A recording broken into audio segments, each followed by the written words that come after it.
سیدنا یونس علی نبینا علیہ الصلوۃ والسلام کی قوم کا ذکر آ رہا ہے۔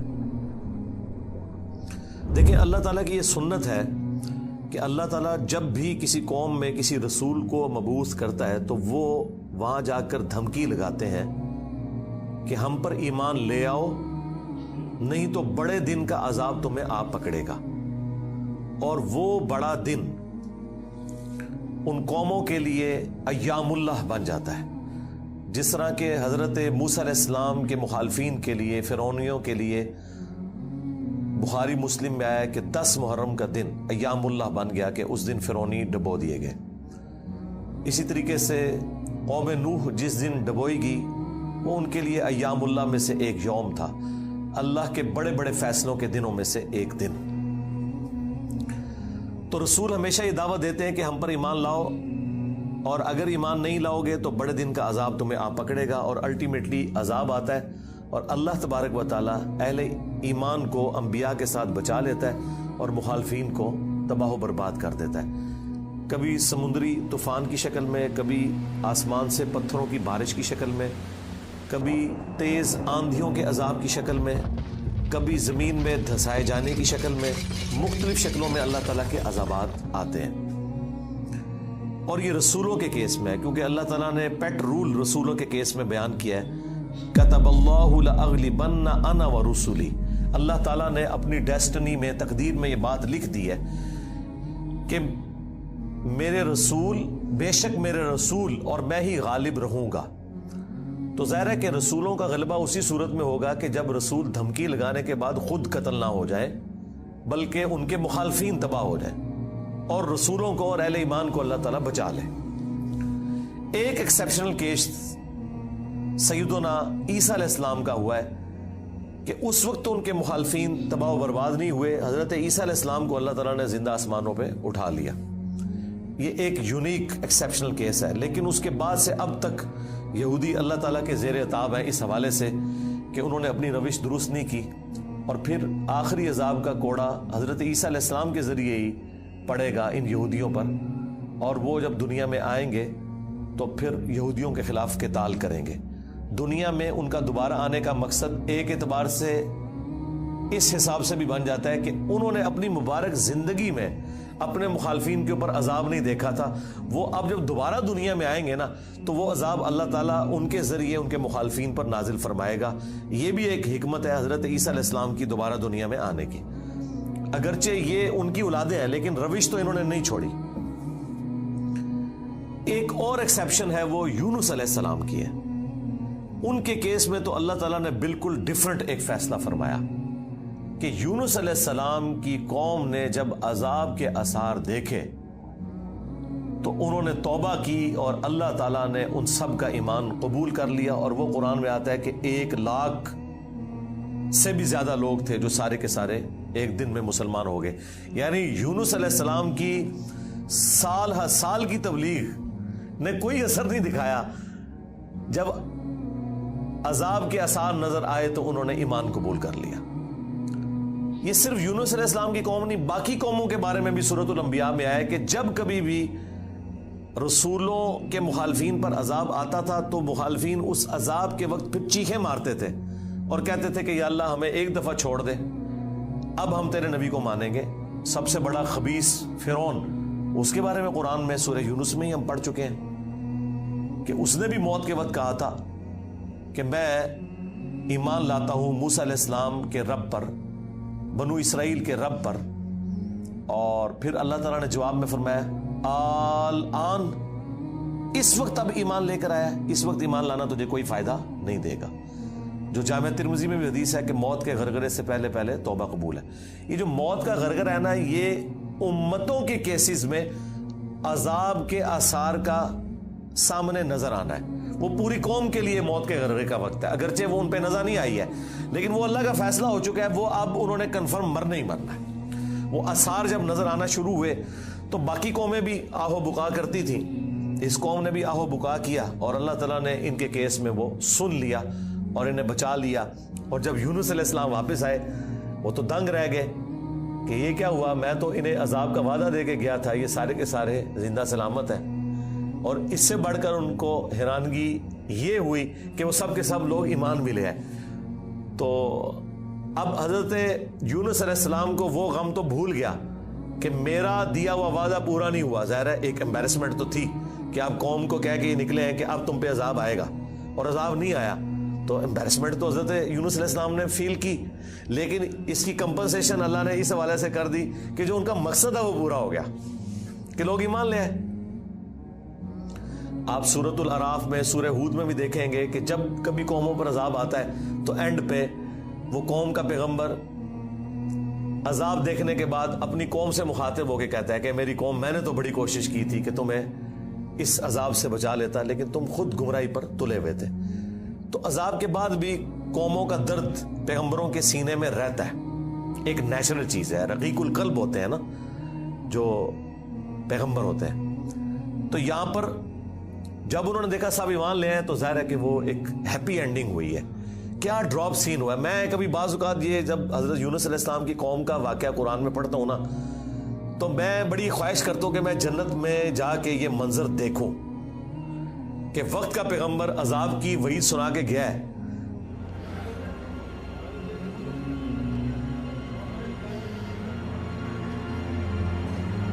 In just 40 days more, Nineveh will be overthrown.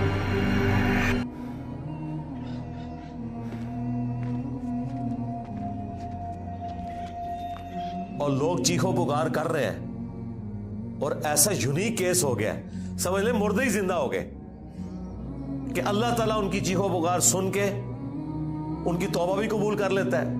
اور پھر یونس علیہ السلام جب واپس آتے ہیں ان کی حیرانگی کیا ہوگی.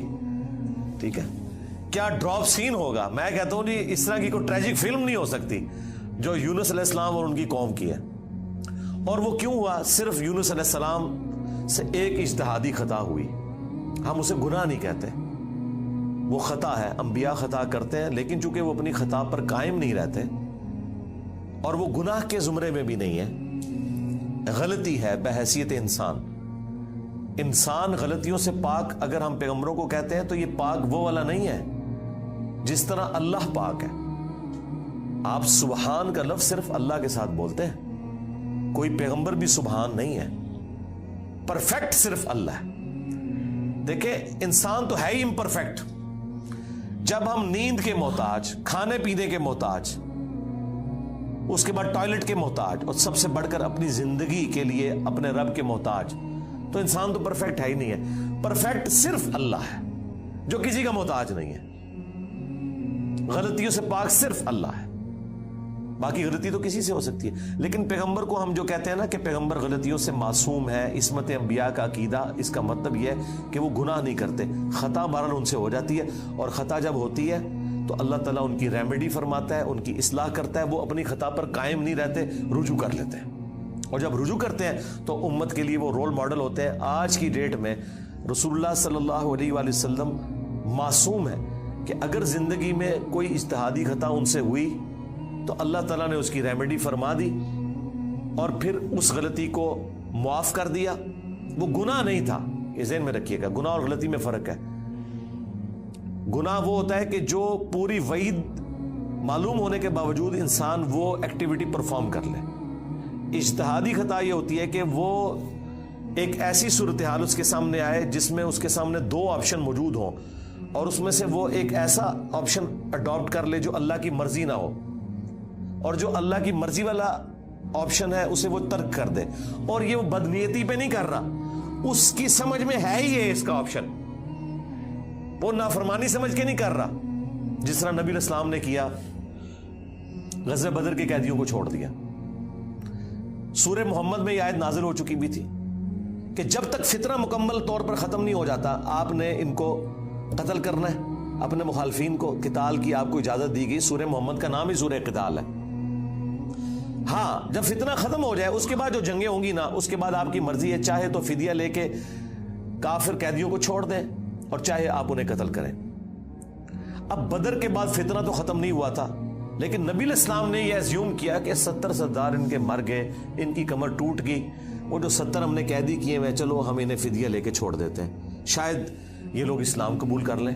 اپنی شرافت کی وجہ سے نبی علیہ السلام نے ایسا کیا. تو اس پہ پھر اللہ تعالیٰ نے سورۃ الانفال میں آیت نمبر 67 68 میں فرمایا کہ اگر وہ پہلے آیت نازل نہ ہوئی ہوتی نا سورہ محمد کی تو ہم تمہیں عذاب دیتے اس عمل کے اوپر جو تم نے غزوہ بدر کے قیدیوں کو چھوڑ دیا, کیونکہ فتنہ تو ابھی ختم نہیں ہوا, تمہارا کام تھا قتل کرتے. اور حضرت عمر کا مشورہ بھی یہی تھا بخاری مسلم میں, لیکن نبی علیہ السلام اور حضرت ابو بکر اپنی شفقت کی وجہ سے انہوں نے یہ پلی لی کہ وہ آیت میں آیا نا کہ فتنہ جب ختم ہو جائے تو پھر تمہاری مرضی ہے, تو ہم یہ زیوم کرتے ہیں کہ فتنہ ختم ہو گیا. یہ بدنیتی کی وجہ سے نہیں تھا, واقعی انہوں نے یہ زیوم کیا تھا, لیکن وہ کس قسم کے ناہنجار لوگ تھے. حضرت عمر رضی اللہ تعالیٰ عنہ نے یہ کنکلوڈ کیا کہ نہیں یہ اس قابل ہے, یہ قتل ہونے چاہیے. بہرحال وہ اجتہادی خطا اللہ تعالیٰ نے معاف کی. اس طرح باقی انبیاء اکرام کے بارے میں حضرت آدم علیہ السلام کی غلطی کا ذکر ہے, موسیٰ علیہ السلام سے بندہ مر گیا تھا, نوح علیہ السلام نے اپنے کافر بیٹے کے لیے دعا کر دی تھی. حالانکہ آج ایک مسلمان, عام مسلمان کو بھی پتا ہے کہ کافر کی مغفرت نہیں ہو سکتی, تو نوح علیہ السلام کو کیا نہیں پتا تھا؟ بس وہ وقتی طور پر ایک سمجھ لیں ایک باپ کی حیثیت سے ان کا دل پسیج گیا. انہوں نے کہا یا اللہ تو نے وعدہ کیا تھا مجھ سے کہ تو مجھے اور میرے گھر والوں کو بچائے گا, تو میرا بیٹا بھی تو میرے گھر والا تھا. تو اللہ تعالیٰ نے فرمایا کہ اس چیز کا سوال نہ کر جس کے بارے میں تجھے علم نہیں ہے. بڑا کریٹیکل جملہ تھا, اس میں مسئلہ تقدیر بھی چھپا ہوا ہے. ایک تو سمپل معنی ہے کہ اس بارے میں مجھ سے سوال کیوں کر رہا ہے, تم نے کب یہ ایزیوم کر لیا کہ تمہارے گھر والے اگر کفر کریں گے تو میں انہیں چھوڑ دوں گا. گھر والوں سے مراد وہ گھر والے تھے جو ایمان لے کر آئیں گے. آپ کی بیوی نہیں لائی, ایک بیٹا نہیں لایا, باقی گھر والے لے آئے ایمان, تو بچ گئے. اور دوسرا یہ جو جملہ تھا نا کہ اس چیز کا سوال نہ کر جس کے بارے میں تجھے علم نہیں, سورہ ہود میں آیت نمبر 46 میں, اور اے نوح جاہلوں میں شمار نہ ہو.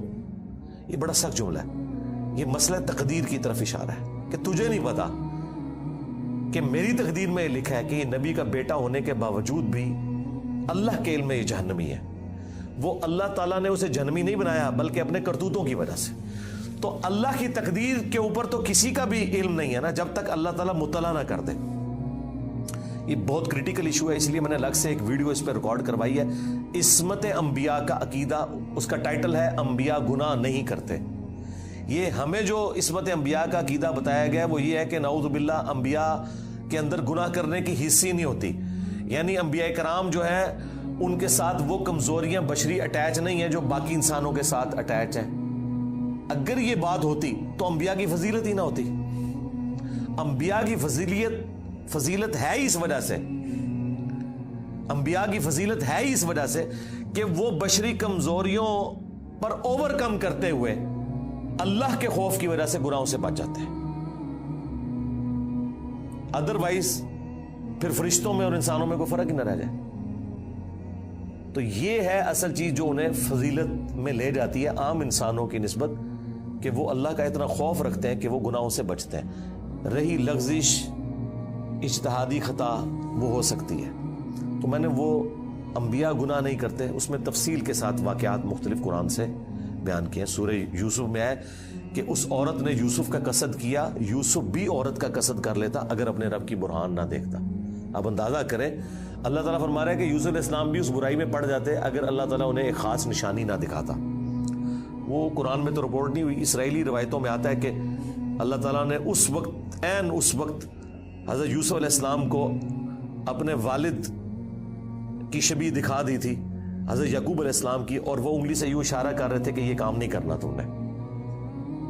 یا اس وقت شیطان بھیانک شکل میں انہیں نظر آ گیا کہ یہ شیطان مجھ سے برائی کا کام کروانے لگا ہے. بہرحال کوئی نشانی اللہ نے دکھائی ہے, قرآن میں ہے, اور اس کی وجہ سے وہ برائی سے بچے ہیں. اس کا مطلب ہے کہ ان میں مادہ موجود تھا لیکن اللہ نے انہیں بچایا ایک نشانی کے ذریعے. تو انبیاء کی اللہ تعالیٰ حفاظت کر لیتا ہے. یونس علیہ السلام سے جو آپ سمجھ لیں اجتہادی خطا جسے ہم گناہ نہیں کہتے, وہ یہ ہوئی کہ جب مقررہ وقت کے اوپر قوم یونس ایمان نہیں لے کر آئی تو یونس علیہ السلام نے انہیں کہا کہ اب 3 دن بعد عذاب آ جائے گا. جو اللہ نے وعدہ کیا تھا کہ یہ ان کا سمجھ لیں ٹائم اینڈ ہو رہا ہے, اس ٹائم لائن کے بعد عذاب آنا ہے. لیکن ساتھ یہ ضروری تھا کہ اللہ تعالیٰ کی وحی کا انتظار کرنا ہے اس علاقے کو چھوڑنے سے پہلے. تمام انبیاء جب قوموں کو وحی سناتے ہیں نا تو پھر اللہ تعالیٰ کی وحی کی اجازت کے بعد اس علاقے کو چھوڑتے ہیں. نبی اسلام نے بھی ہجرت دیکھے اینڈ پہ کی ہے, ایویں نہیں, مطلب آپ خود سے نہیں نکلے, اللہ تعالیٰ کی وحی کے ذریعے نکلے. قرآن میں سورۃ الانفال میں آیا تھا کہ یہ جب کافر کہتے تھے نا کہ ہم پر عذاب کیوں نہیں نازل ہوتا, ہم نبی کا انکار کر رہے ہیں, تو اللہ تعالیٰ نے فرمایا کہ جب تک اے نبی تم ان میں موجود ہو ہم ان کو عذاب نہیں دیں گے. اللہ کی سنت ہے کہ جب کبھی کسی قوم کو عذاب دینا ہوتا ہے نا تو اس قوم میں سے انبیاء اور اہل ایمان کو الگ کرتا ہے, پھر باقی کی قوم پر عذاب آتا ہے. اور وہ اللہ تعالیٰ نے نکالا اور غزوہ بدر میں لا کے ڈبویا ان کو, جس طرح فرعونیوں کو اپنے محلات سے نکال کے سمندر میں غرق کیا تھا, مشرکین عرب کو اپنے گھروں سے نکال کر بدر میں ڈبویا صحابہ کرام کی تلواروں کے ذریعے. یہ عذاب استیصال کی ایک قسط ان پر آئی تھی. تو یونس علیہ السلام نے ازیوم کیا کہ ظاہر ہے کہ اس کے بعد عذاب تو آنا ہی ہے, لیکن ان کی شان اس سے بلند تھی کہ وہ وحی کا انتظار کیے بغیر نکل گئے. بس جب وہ نکلے, جس کشتی میں سوار ہوئے, وہ کشتی جو ہے وہ بھنور میں پھنس گئی, اور ان کی اپنی ایک نارمز چل رہی تھی کہ اگر کشتی بھنور میں پھنس جائے تو یہ اس چیز کی علامت ہے کہ کوئی غلام اپنے آقا کی اجازت کے بغیر بھاگ کر آ گیا. پھر وہ قرعہ اندازی کرتے تھے, اور جس کے نام قرعہ نکلتا تھا اس کو فدیے کے طور پر وہ سمندر میں ڈال دیتے تھے. پہلی دفعہ قرآن اندازی کی گئی, بیلٹنگ, تو حضرت یونس علیہ السلام کا نام نکلا. تو ان کا نہیں, یونس علیہ السلام تو اس طرح ہو ہی نہیں سکتا. دوسری بار, تیسری بار, تینوں بار یونس علیہ السلام کا نام نکلا قرآن اندازی میں. تو یونس علیہ السلام نے, اچھا قرآن میں اشارتاً اس کا ذکر ہے, اسرائیلی روایتوں میں تفصیل کے ساتھ ہے, لیکن یہ بالکل قرآن میں فٹ ان بیٹھتی ہیں. What have you done? He told me to go to Nineveh and deliver a message. Instead I ran away. یعنی آپ کو یہ تو بتایا گیا کہ یونس اسلام مچھلی کے پیٹ میں رہے, تو وہ مچھلی کے پیٹ میں پہنچے کیسے تھے؟ مچھلی کے پیٹ تک پہنچنے کے لیے تو آپ کو ابدوز چاہیے, نیچے ہے مچھلی, اتنی بڑی ویل مچھلی ہے, کوئی چھوٹی مچھلی کے پیٹ میں تو رہ نہیں سکتا بندہ. تو وہ حضرت یونس علیہ السلام کو انہوں نے سمندر میں پھینک دیا. یونس علیہ السلام نے خود ہی کہا, ان کو کلک کر گیا کہ یہ معاملہ میرے اینڈ پہ ہے. انہوں نے کہا بھئی مجھے پھینکو, تم, مجھے سمجھ آ گئی ہے. ظاہر فوراً کلک کر گیا کہ معاملہ خراب میرے سے ہی ہو گیا. وہ ان کو سمندر میں پھینک دیا, تو اللہ کے حکم سے ایک مچھلی نے انہیں نگل لیا. یہ قرآن میں ہے. قرآن میں آگے تفصیل نہیں ہے کہ کتنے دن تک, لیکن تورات میں ملتا ہے کہ 3 دن اور 3 رات تک وہ مچھلی کے پیٹ میں رہے. یہ ویسے پبلک مشہور ہے 40 دن, نہیں 3 دن ہے. بس وہی 3 دن, وہ جو 3 دن عذاب آنے تھے نا, وہ 3 دن انہوں نے مچھلی کے پیٹ میں گزارے. اور وہ 3 دن ان کی قوم نے زندگی موت کی کشمکش میں گزارے ہیں کہ ابھی عذاب آیا کہ آیا. ٹھیک ہے, توبہ ہے نہیں ہوئی کہ آئی ایم سوری تے توبہ قبول ہو گئی ہے نا. 3 دن انہوں نے پی کٹی ہے بھائی جی. یہاں تو لوگ 1 دن جیل نہیں کاٹ سکتے, 3 دن تک انہوں نے وہ تکلیف کاٹی ہے. پھر اللہ تعالیٰ نے ان کی توبہ قبول کی ہے. اور یہاں پہ حضرت یونس علیہ السلام 3 دن تک مچھلی کے پیٹ میں, اندھیرے میں, اور دیکھیں اللہ نے ان کو ایسے کلمات سکھا دیے, مختصر تھے, پرفیکٹ تھے, بہترین توبہ. لا الہ الا انت سبحانک. سورۃ الانبیاء میں یہ دعا آئی ہے, اے اللہ تیرے سوا کوئی معبود نہیں, اور تو پاک ہے نا, پاک تو غلطی نہیں کر سکتا. انی کنت من الظالمین, بے شک میں ہی ظالموں میں ہوں, میں انسان ہوں, انسان سے غلطی تو ہوگی. تو یہ دعا اتنی اللہ کو پسند آئی کہ سورہ الصافات میں آیا کہ یونس اگر مچھلی کے پیٹ میں ہمیں ان الفاظ کے ساتھ یاد نہ کرتے تو پھر مچھلی کے پیٹ سے اسی دن نکالے جاتے جس دن مردے اپنی قبروں سے نکالے جائیں گے. قیامت کے دن تک مچھلی کے پیٹ میں رہتے, یعنی مچھلی کا پیٹ ان کی قبر بن جاتی. اتنا غصہ ایک جملے نے ٹھنڈا کر دیا. اور ساتھ اللہ نے فرمایا کذالک ننجی المؤمنین, ہم اہل ایمان کو اسی طریقے سے نجات دیں گے. یعنی جو بھی یونس والے طریقے سے ہماری طرف متوجہ ہوا اسے بھی ہم نجات دیں گے. یہ دعا ہمیں اتنی پسند ہے کہ جو ان الفاظ کے ساتھ ہم سے معافی مانگے گا ہم اسے بھی نجات دیں گے. جامعہ ترمذی میں حدیث ہے, جو یونس علیہ السلام کی دعا کے ذریعے اللہ کی طرف متوجہ ہوا, اللہ تعالیٰ کبھی اسے محروم نہیں لوٹائے گا. لا الہ الا انت سبحانک انی کنت من الظالمین. اور جمع کے صیغے سے پڑھیں گے تو لا الہ الا انت سبحانک انا کننا من الظالمین. وہاں تھا انی کنت من الظالمین, یہ ہے انا کننا من الظالمین. دونوں طریقے سے آپ دعا مانگ سکتے ہیں, بہترین دعا ہے یہ, اسم اعظم ہے دعاؤں کی قبولیت کے لیے. قرآن میں بھی آیا کذالک ننجی المؤمنین, اور جامعہ ترمذی میں بھی آیا کہ جو اس دعا کے ذریعے اللہ کی طرف متوجہ ہوگا اللہ تعالیٰ اسے محروم نہیں لوٹائے گا. لہذا جو جامعہ ترمذی میں حدیث ہے نا کہ اللہ کی حمد اور دروشی پڑھ کے دعا کرو تو قبول ہوتی ہے, تو وہ اللہ کی حمد میں نا آپ اس کو شامل کریں. لا الہ الا انت سبحانک انی کنت من الظالمین, یہ اللہ کی بیسٹ حمد بھی ہے اور بیسٹ استغفار بھی ہے, اور ایسا استغفار ہے کہ اللہ کی رحمت کو ٹریگر کرنے والا ہے. دیکھیں آپ نے اللہ تعالیٰ کی کس چیز کو ہائی لائٹ کی ہے کہ یا اللہ تو پاک ہے, تو غلطی کر نہیں سکتا, اس کی عظمت مان لی, اور پھر ساتھ ہی کہا کہ مجھے تو نے بنایا ہی ایسا ہے کہ میں غلطی کروں گا, تو دیکھ میں کمزور ہوں, میں مان رہا ہوں میں غلطی کروں گا, تو کر بیٹھوں تو معاف کر دینا. اس سے بیسٹ انداز نہیں ہو سکتا اپنی غلطیوں پر معافی مانگنے کا. تو یہ حرز جام بنائیں, لا الہ الا انت سبحانک انی کنت من الظالمین.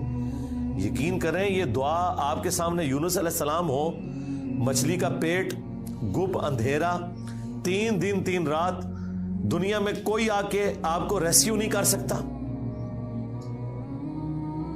اور موت سامنے نظر آ رہی ہے. حضرت یونس علیہ السلام اسی طریقے سے بچے ہیں جیسے مردہ کو زندہ ہو جائے, اور یہاں لوگ کہتے ہیں بڑا گرم ذکر ہے جی, خوشبو لا کے کرنا چاہیے اور صاف ستھری جگہ. بھائی جس نے یہ کیا تھا اس سے زیادہ تعفن والی جگہ کوئی نہیں تھی, مچھلی کا پیٹ.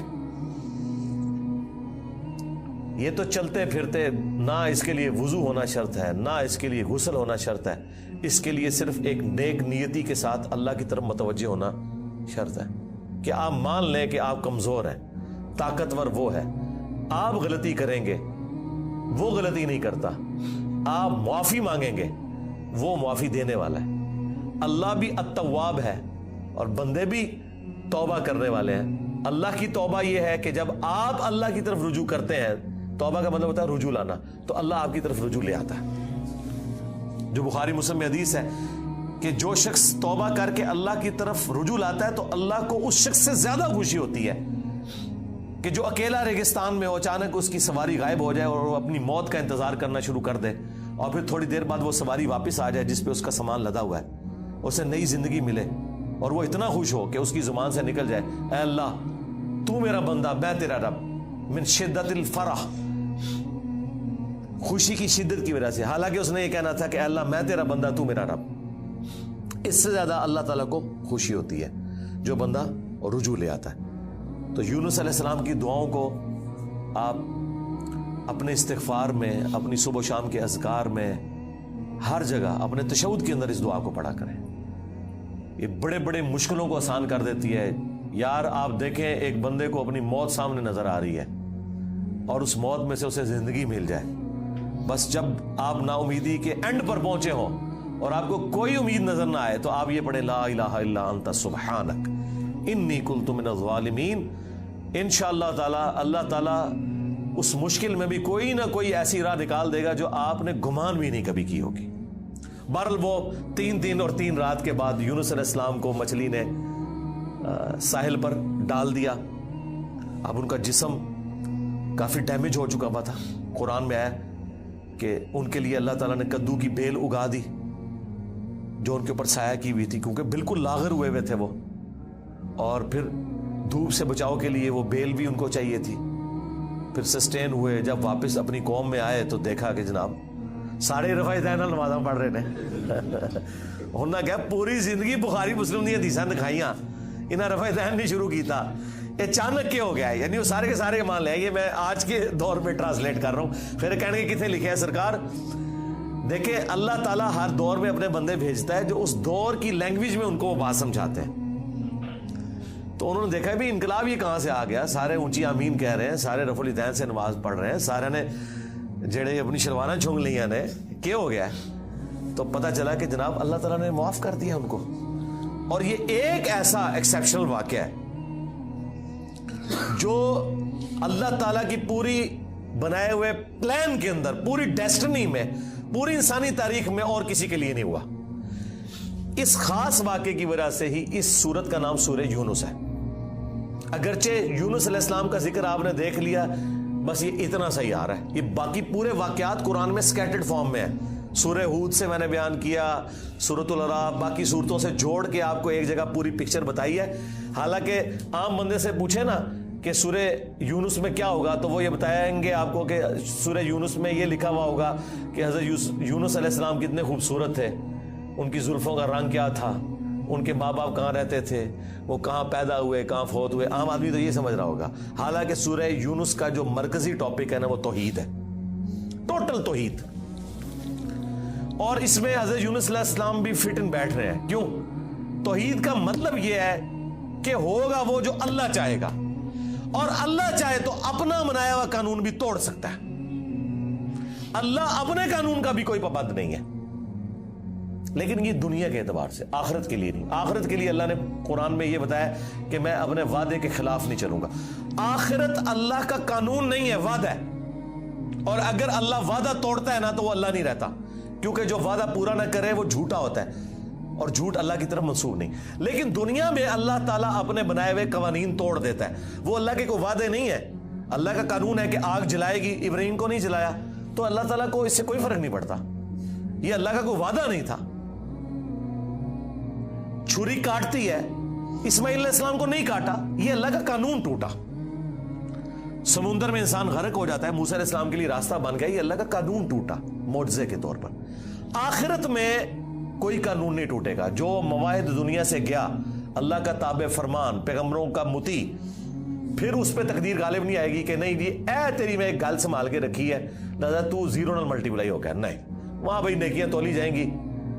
چاہے گناہوں کے پلڑے میں بڑے سے بڑا گناہ بھی آ گیا شرک کے سوا، اور نیکیاں بھاری ہو گئی، تو اللہ تعالیٰ کسی کو یہ کہے گا کہ بھی نہیں کہ بالکل دوتے زیرو زیرو ہی بچے ہیں. نہیں، بس یہ میرا وعدہ ہے کہ میں بچا لوں گا. بلکہ اللہ کی تو رحمت اس سے بھی زیادہ ہے. وہ تو اپنے پیغمبر کی شفاعت سے جن کے نیکیوں کے پلڑے ہلکے بھی ہو جائیں گے ان کی بھی کمپنسیشن فرما دے گا، اگر وہ شرک نہ کرتے ہوئے. انشاءاللہ تعالی ہمیں تو اللہ تعالیٰ بغیر حساب و کتاب کی جنت میں داخلہ عطا فرمائے. آمین.